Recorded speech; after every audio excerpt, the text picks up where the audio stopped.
नाज़रीन में ज्वाइन किया है मारूफ मेशदान जनाब डॉक्टर खाकान नजीब। बहुत शुक्रिया डॉक्टर साहब, आपने हमें वक्त दिया।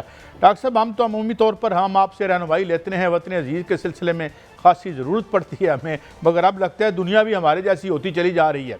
सवाल मेरा पहला ये है कि जो तवानाई का इंफ्रास्ट्रक्चर हिट हो रहा है, जिस तरह रिफाइनरी एक सऊदी अरेबिया में बंद हो गई और एक आयल की बहुत बड़ी जो इंस्टॉलेशन है कतर में वो हिट हो गई है। दुबई आप जानते हैं कि प्रॉपर्टी का बबल उड़ गया और अबनाए हुर्मुज़ बंद है और तेल की कीमतें कह रहे हैं $120 तक जा रही है।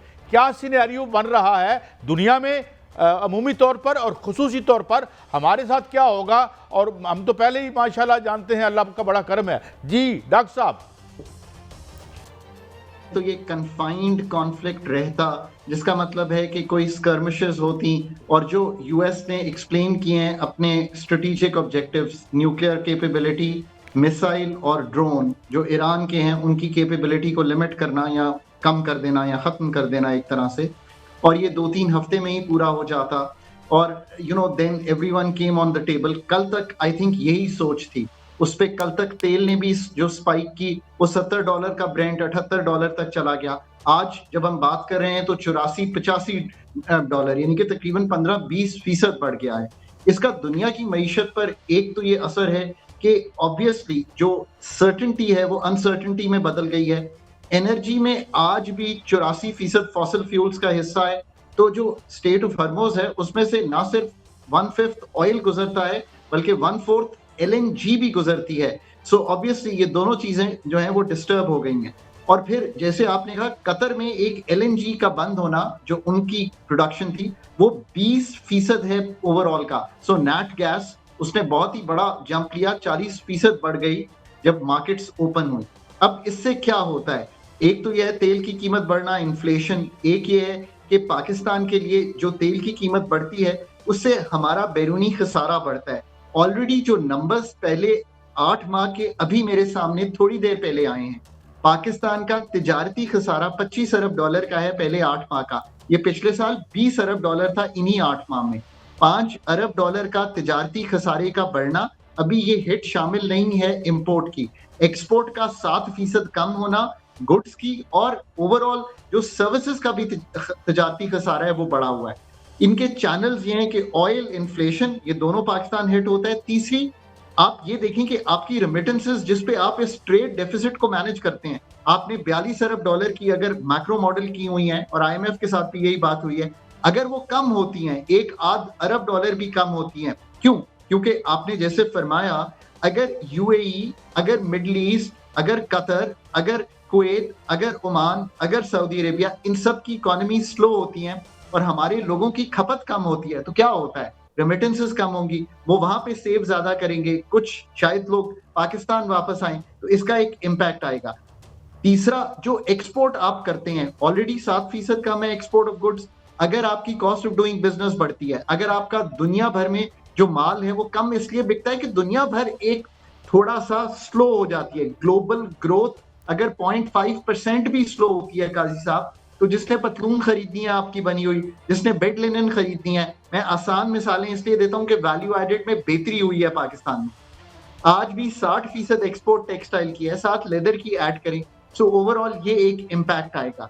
हमें फिर वही सीखना है कि आपको अब आगे कैसे बढ़ना है। इन द शॉर्ट रन तो ये मैनेज करें ना कि आपकी शॉर्टफॉल्स ना हो, LNG की ना हो, गैस की ना हो। प्राइसेस तो बढ़ेंगी, उसका पास थ्रू आएगा। ₹8 अभी बढ़ी थी पेट्रोल की कीमत, आने वाले 15 दिन में दोबारा बढ़ेगी। साथ ही एनर्जी प्राइस में फ्यूल प्राइस एडजस्टमेंट बढ़ेगी। डॉक्टर साहब, मैं यही रहनुमाई आपसे लूंगा। एक तो जो जंग जो है वो लंबी होती हुई नजर आ रही है। अगर ये जंग लंबी होती है तो वहां से जो तवानाई की सप्लाई है वो रुक जाती है, जो कि रुकी हुई है। LPG जो है उसको भी ब्रेक लग गई है, उसकी सप्लाई को भी, और हम 5 बल्कि 80% जो LPG है वो इंपोर्ट करते हैं, वो भी रुक जाएगी, उसकी भी कीमतें बढ़ जाएंगी। एक है कीमतें बढ़ना, एक है कामयाबी। अगर ये चीज़ें ना मिली, इनकी जो है वो सप्लाई कम हो गई, तो फिर जाहिर है हमें बिजली की लोड शेडिंग का भी सामना करना पड़ेगा। हमें जो है वो हमारी मशीनरी भी स्लो हो जाएगी, तवानाई की जो मशीनरी है वो भी स्लो हो जाएगी। तो ऐसी सूरत हाल में सोलर की मांग बढ़ सकती है, दूसरा सोने की मांग भी बढ़ सकती है, तीसरा ये भी कहा जा रहा है डॉक्टर साहब कि अगर अमेरिका जो है वो पै दर पै वहां पर शिकस्त खाता है या उनकी मैशत भी जो है वो खराब होती है तो डॉलर पर भी जद पड़ सकती है। इस पे क्या रहनुमाई फरमाएंगे सर?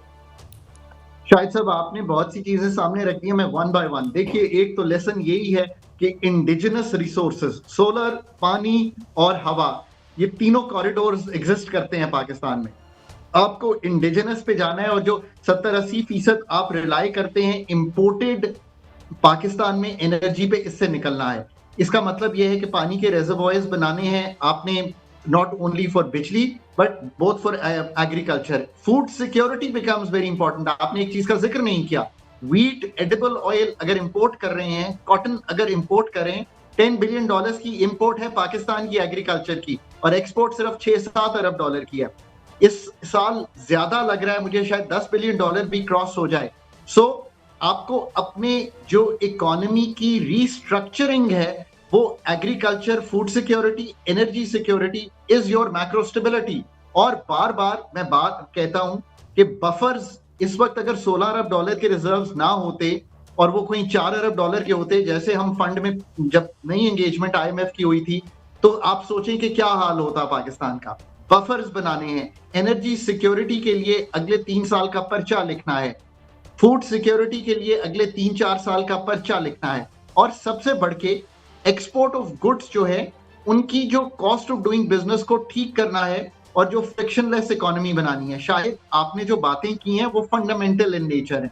गोल्ड एक सेफ हेवन है, इसको समझिए। हमारी खवातीन तो ऑब्वियसली इस सब कॉन्टिनेंट की उसको यूज करती हैं for ornaments, but central bank of China has bot gold, एक 3,000 डॉलर्स एन आउंस, आज $5,000 एन आउंस पे क्यों है? क्योंकि एक सेफ हेवन स्टेटस और फियर ऑफ मिसिंग आउट में बहुत से लोगों ने खरीदा। जब भी अनसर्टेनिटी आती है, इन्फ्लेशन को हेज करने के लिए लोग ये खरीदते हैं। एक और बात करूं, एक जो सिल्वर लाइनिंग है शायद इसमें, वो क्या है? पाकिस्तानी बहुत से जाकर मिडल ईस्ट में प्रॉपर्टी खरीदते हैं, ये बात यहाँ है। हमने $16-17 अरब तक के जो एस्टिमेट्स हैं वो सुने हैं। Will Pakistanis continue to do that और बिलीव कि वो घर शायद उतना जिसे कहेंगे सीमेंट और ब्रिक्स का नहीं है जो हमने अपने घर को एटलीस्ट बिल्ड किया है। आज भी ये बात तो मानने की है ना कि हम जिस तरह अपना दिफा इंडिया के साथ करके आए हैं, अफगानिस्तान के साथ करके आए हैं और बॉर्डर्स को सिक्योर किए हुए हैं, कि will this change our attitude towards domestic investment और not? These are the fundamental questions. Honestly अगर शायद आप पूछें, हमें एक पूरा 1 घंटे का प्रोग्राम रखना चाहिए, कौन से लीडरान को बात करनी चाहिए कि क्या आप अपना ये माइंडसेट आज इस पैराहे में तब्दील करना चाहते हैं। मैं बल्कि इसी बात पे और इसी नोट पे बड़ी इंपॉर्टेंट बात की डॉक्टर साहब, और हमें 1 घंटा क्या है, आने वाले दिनों में मैशत पे ही बात करनी पड़ेगी। लेकिन जब नेक्स्ट टाइम, अब वक्त चूँकि ख़त्म हुआ डॉक्टर साहब, वरना मैं आपसे ज़रूर पूछता कि how capable are this economic जो हमारी एक है सेटअप या एस्टैब्लिशमेंट जो है हमारे मुल्क की, कितनी केपेबल है, इस पर भी हम बात कर लेते और फिर चैलेंजेस को सामने रखते तो लगता है बहुत ही बहुत नज़र आता। बहरहाल बहुत शुक्रिया डॉक्टर खाकान नजीब, आपने हमें एनलाइटन किया।